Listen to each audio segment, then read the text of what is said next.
I just wanted to kind of circle back to something that I think got touched on, but I think maybe could use a little bit more emphasis, is I think people are, I would say, especially Gen Z, I think people are really afraid of the gotcha moments. Oh, yeah. Especially with the rise of, like, TikTok apologetics, because there are people like the Cliff guy that are, like, really doing good, like, theologically sound apologetics work. Then there's other people that are doing some fringe. There's this one show, I don't know what it is, but I could describe it, but I don't want to say the name of it.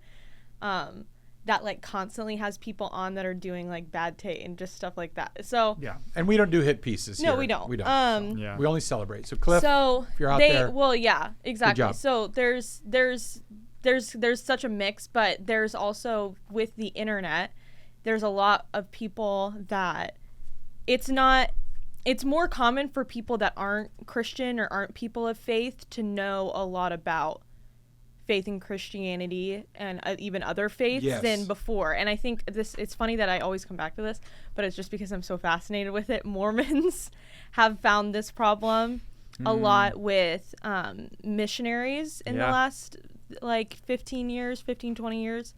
And some people say it's why they've shifted a lot of their missions focus to like South America and Asian countries and stuff in Africa, and kind of more third world countries, because there's not as much access to internet information. Whereas if they're, doing people are serving missions in Europe or first world countries, that kind of thing, that have access to internet information, they're a lot more likely to be like, oh, I know this is bogus, or I know you guys believe some really weird things. What about magic underwear? Like that kind of stuff. Right.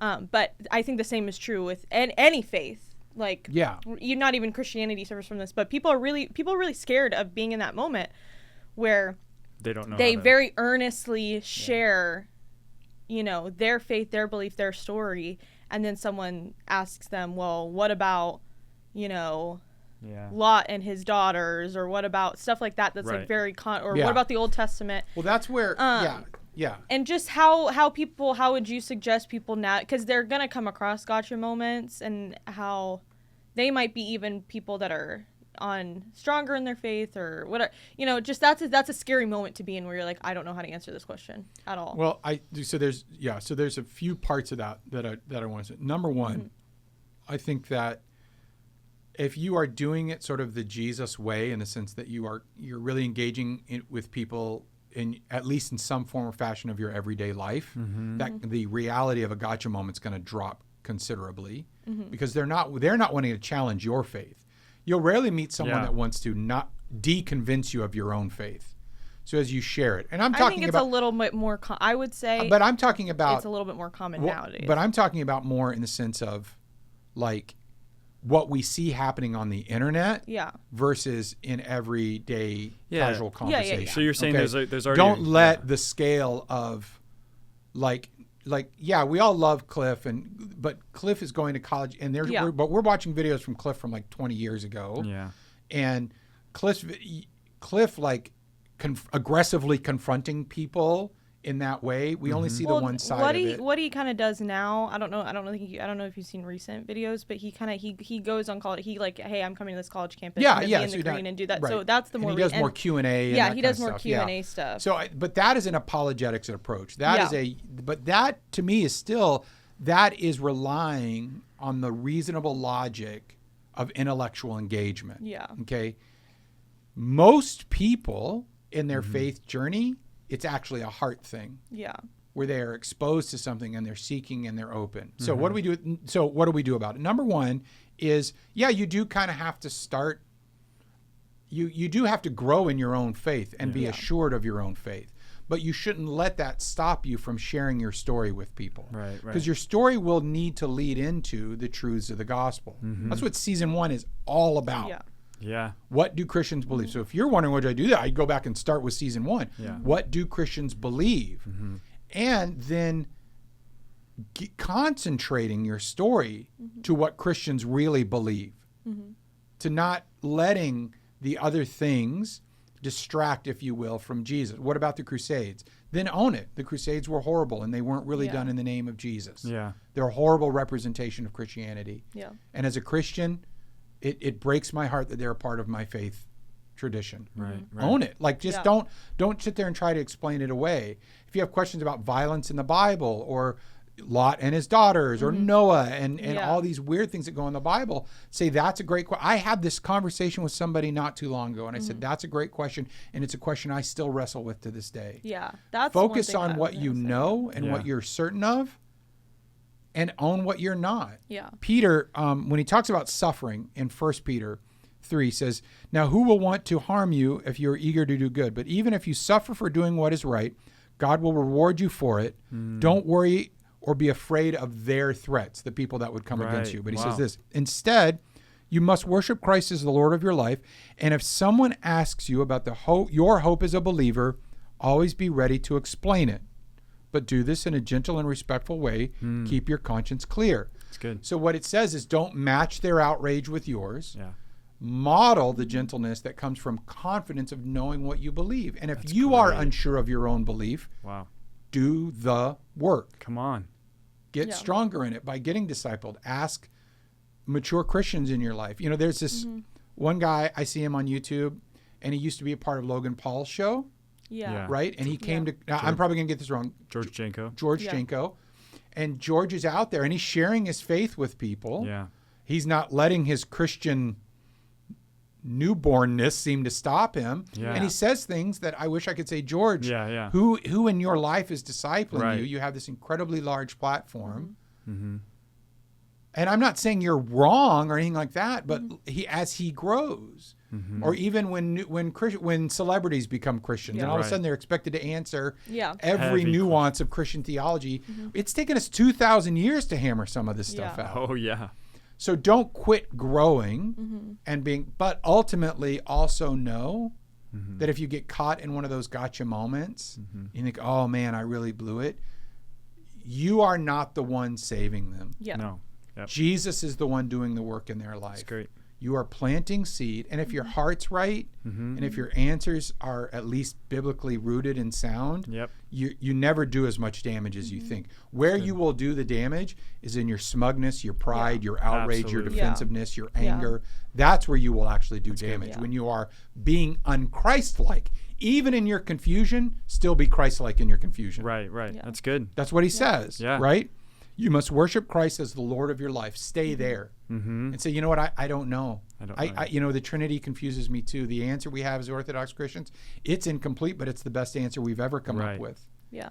I don't know about the dinosaurs. I don't know. I think people don't. I wasn't there. People don't realize that the humility of saying I don't know, but I still believe. It's one of the most powerful things you can. Yes, it goes. It has so much more value, and it goes way farther than you ever think you could.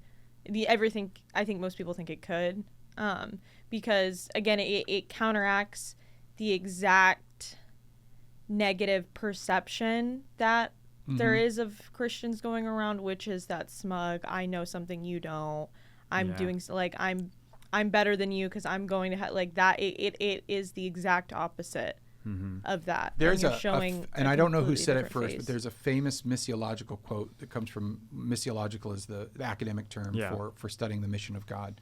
And it's Christianity, evangelism. The quote is this: evangelism is just one beggar telling another beggar where the food is. It's the recognition that we are both.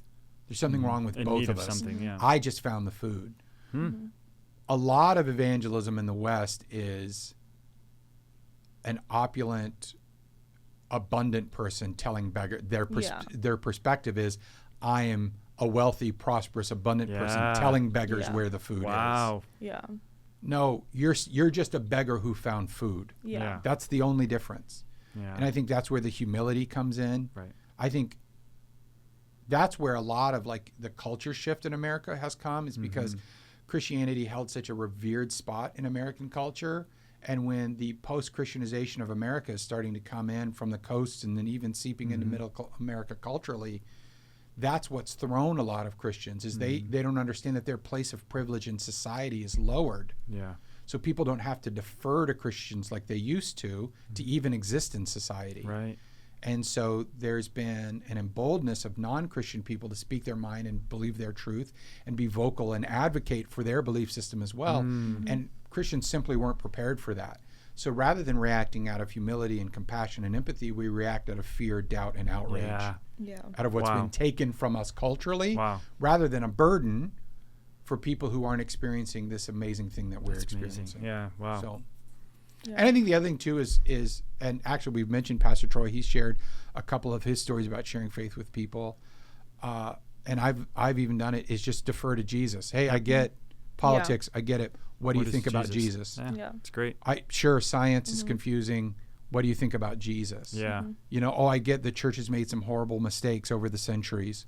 What do you think about Jesus? Yeah. Oh, celebrity pastors and their lifestyles. Yeah. I understand. I'm uncomfortable with some of it too. Yeah. What do you think about Jesus? Yeah. Because ultimately the decision is not what they make about Christianity in the sense of culturally. Yeah. It's the decision people make about Jesus. That's great. Yeah. That's what I would think. Yeah. I love it. I would say the last thing is just like have you don't know you are your that type of like just know your resources. So we're partial to one podcast you can point people to. You can find obviously. So stuff like this podcast, if there's another similar thing that you enjoy or you and by the way, this podcast is built to share with people who are outside of faith. Yeah, I mean, we really do try to do some of it. Yeah. You know. Say I don't know, but if you come to church with me on Sunday, we can ask my pastor. Right. That's a great thing. Then we bring them to you. If you, like just say I don't know. Let's come to church with me. I don't know. Watch this class with me. I don't know. Like do that type. Like let's look at it together. Let's look at it together. Let's go. Like I know. Like I'll schedule coffee with my pastor or my teacher. Like you can come with me and we'll ask him about it because he loves to answer this kind of stuff. Like and invite that also people shows, into your world. But I think the other thing, Sophie, is that if you don't have someone, that shows another weakness in your own discipleship journey, that you don't have someone mentoring and discipling you. Yeah, true. You don't have someone that you say, I'm discipling you. And by discipling, I don't mean I'm teaching. I'm just sharing Jesus with you. Let's get down to that ultimately super simple definition of disciple. I'm sharing Jesus with you. And you're doing that with, let's say, someone in your HOA, and you've started that journey.